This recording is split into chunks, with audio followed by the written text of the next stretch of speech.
about their job. And, there are people who do give a shit, and those are probably the ones that make it the farthest in that. Just like anything you do, the people who give a shit are going to get the farthest, I think. Yeah. Well, you have experience with the labels. Yeah, for sure.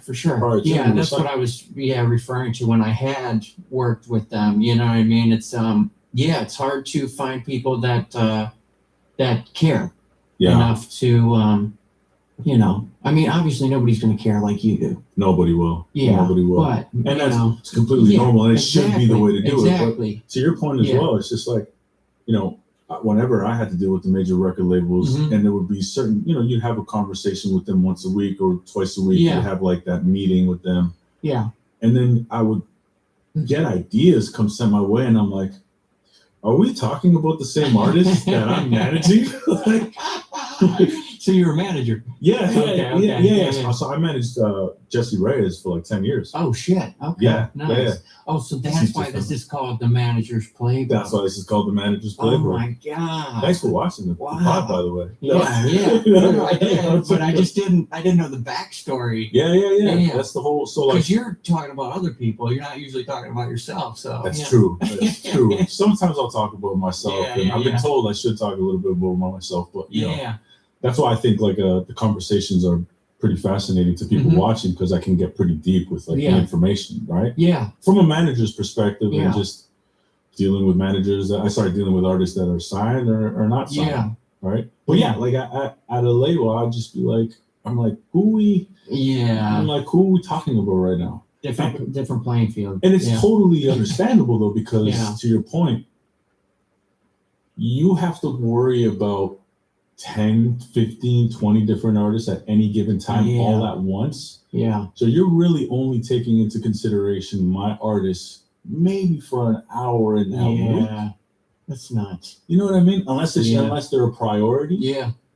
I was talking to this guy who works at Atlantic, and I was just asking him, just curiously, like, how many songs do you release like a week? And it was something ridiculous. Do you remember what it was? It was like 40, 20, 40. Oh, you can't hear. You can't hear. It was like, it was something crazy, like a week. And I'm like, these are major label artists. Every day of the week, like you have an artist releasing at least a song, sometimes an album. Like that's crazy. That's right. To think that you are going to get, as much thought and care as you believe you deserve. Yeah. And it's not, nothing. It's not like they're trying to not give you attention. Just that's a lot. That's a lot. Yeah. It's crazy. So they came back around, the labels? Yeah. They always do. Yeah, for sure. Yeah. How was it this time around when Soft Spot went crazy? It was felt a little more excitement than it had been previously. But then excitement wears off, and it's you keep moving. Were the deals? Of course. Yeah, I think it's more like they're like they came at it as like this. There's a thing that we have to hit it right now, and I'm thinking, well, if I'm gonna like work with somebody, it's a long-term thing. Totally. So essentially, what I did and what I usually do is I let decisions make themselves, and it's wait. I think that people will show, and things will show themselves, if you just wait and be patient. There's no rush to, because like, as you saw with Love Me, that was a year after Soft Spot. You know what I mean? So if they would have been patient and, not been like, if you don't sign this, we're taking it off the table and because you have to do this right now because it's we're losing momentum, and like. Did you get that kind of interview? Oh yeah, for sure. Oh shit. Yeah, there was because I mean there was deals sent and stuff like that, and I was entertaining, and I was like, maybe it would be nice to have some help. Yeah. Because I hadn't had help in a really long time, and coming out of that though, I think the help that I got was better than the labels, which was Drew and Justin for management, because I didn't really have management before that. So I think that was the help I needed. When did you first lock in with Drew and Justin? Drew helped with like after I feel like a little after Soft Spot. Oh, really? Okay, so recent came out, yeah, or maybe around the same time. I know we had shot videos for Soft Spot, and then he moved. Oh yeah, it must have been 2024. So after Soft Spot came out, he moved out here and started helping with stuff. And then I was on tour that whole time, and then the last day of tour, that Soft Spot thing happened, and him and I had known Justin for a while. He used to be my agent in 2014 at Windage. Justin Scarborough. Okay. Yeah, that's so. I felt like them two, helping me with the management was going to do all that we maybe needed. Yeah. And I don't know. We're like I said, we're all trying to figure it out. So I was like, let me try to figure this out. Folks, listen up. We're gonna take a quick break from the pod to talk about music publishing. Now, look, I had a great conversation with my man Jacob Paul at Cosign, and I think it's absolutely worth you watching a short segment from that convo just to ensure you're not leaving any of those publishing royalties on the table. Check it out. So originally, performing royalties were because of the invention of like radio, right? Yeah, Where it's like, okay, now people aren't buying records, but they're tuning into a radio station, and my composition is getting played. Like, how am I going to get paid for that, right? Okay, well, we'll come up with something called a performance royalty, and we'll have these organizations called performance rights organizations, PROs, go out and license to the radio stations and collect that money and pay them to publishers and songwriters. That's one part of the puzzle. But then there are different kinds of publishing royalties that PROs like ASCAP might not capture. Like the second big type of publishing royalty is the mechanical royalty. Right. Totally different part of the picture and not collected by ASCAP, right? So I think the reason why songwriters who have real big, songwriting catalogs and significant publishing money that they want to collect go to a global publishing administrator is to make sure that they're not just collecting one type of royalty in one country, but that they're collecting every single type of publishing royalty globally. Yeah. So the way that I always learned about publishing is just basically ultimately what it comes down to is the exploitation of a copyright and certain rights within the copyright, right? So one of them, well, you just mentioned two.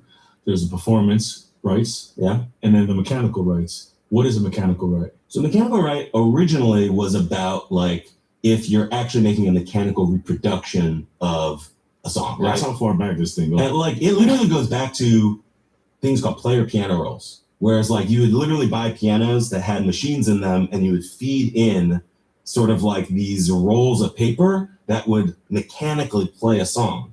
And what the songwriters and the composer said was like, oh wait, people are buying these rolls of papers. How do I get paid? That's the mechanical royalty. What's interesting about publishing is that it's such a confusing landscape of all these terms that almost feel like a foreign language. Yeah. But when you go into the history, there's a reason why they exist. So the mechanical royalty was for literally the mechanical reproduction of player piano rolls and then later records. Like you're literally using a machine to take a piece of wax and put a musical composition on it. That's mechanical royalty. Same thing with performance royalties. Okay, people are performing my song on the radio. I need a royalty for that. The problem is that when you zoom out to 2026, now the most important source is just streaming, right? And so we have this sort of complicated landscape of publishing terms. But at the end of the day, today, people are just going to Spotify and Apple Music or YouTube and they're listening to music. But still, those places pay both mechanical and performance royalties, even though it's totally separate from what the original sort of like intention of those was. It's still a really important part of the publishing landscape, and it's incredibly complicated to navigate that landscape as a songwriter to make sure that you're just collecting the money that is rightfully yours. All right, guys, that was Jacob from Cosign talking the cold hard facts about music publishing. If you're interested in learning more or even applying to Cosign, the application is free and only takes 3 to 4 minutes tops. You can find the link in the description below or the pinned comment. Now let's get back to the pod.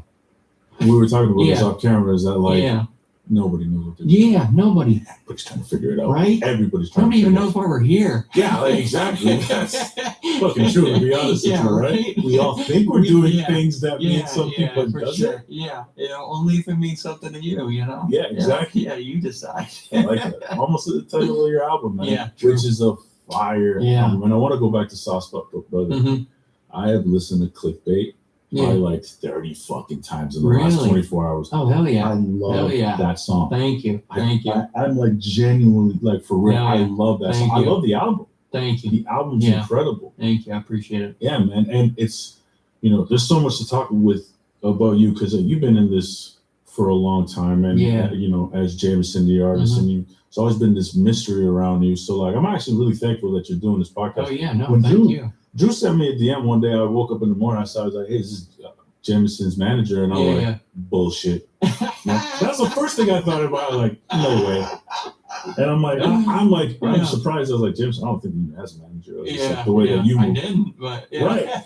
And then I texted him and it was like, no, it's really a manager. I was like, oh shit. Okay. Wow. And then we sat down and we had a coffee and great dude. Yeah. Mine. Really on point with a lot of the business and the digital stuff as well. Oh yeah, for sure. Yeah, but I just love the trajectory of your career, and the one thing that you just said is patience, which is like really interesting.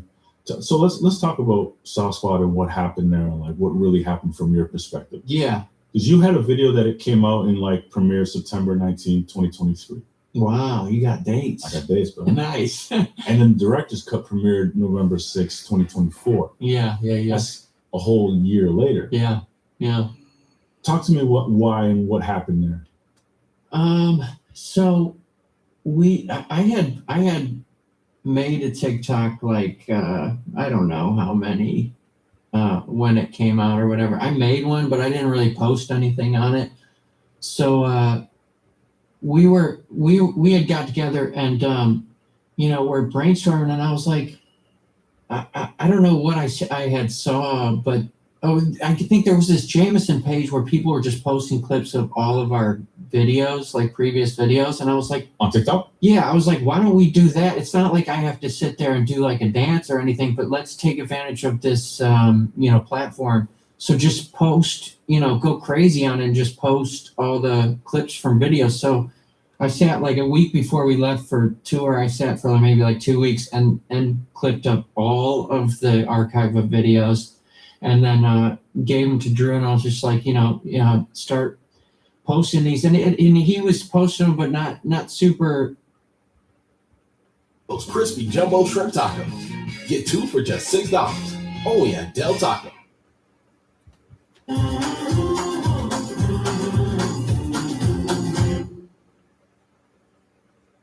Chewy Pharmacy knows mom's dealing with a lot and forgot.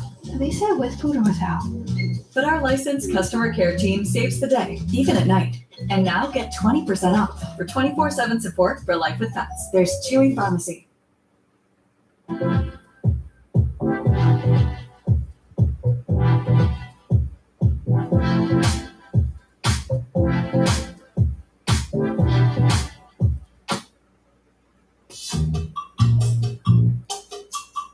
We were able to use Google Ads geotargeting to tap into major US cities. Overall, we were getting a 15 times return on ad spend. Google Ads helped us grow globally. Aggressively at first, he was testing stuff out, and then we had a little something happen on Cherry Pop, which was one of the videos, and so he was like, oh, it's kind of working, and he would do seeds there. And so the Soft Spot thing happened just, I was making clips for the tour, the Europe tour we had coming up. And I was just getting B-roll because I wanted like, something that wasn't in a video so I could just scroll the dates. So I posted the first one with the dates on Instagram, and it did well on Instagram. And I was just like, oh, awesome. People are seeing that we're on tour. The one clip that went crazy, but it had all the dates and everything. Yeah, from the director's cut. And the director's cut was already out? No, there was no video out. It was just a clip that wasn't in a previous music video. Okay. It was just like, I was just trying to find stuff that we had shot to use for a promo of tour. And so I did that. It did well on Instagram, but we didn't think it. We were just like, oh, awesome. People are going to see the dates, and this tour will do well. So, I did that tour, and I was on a plane.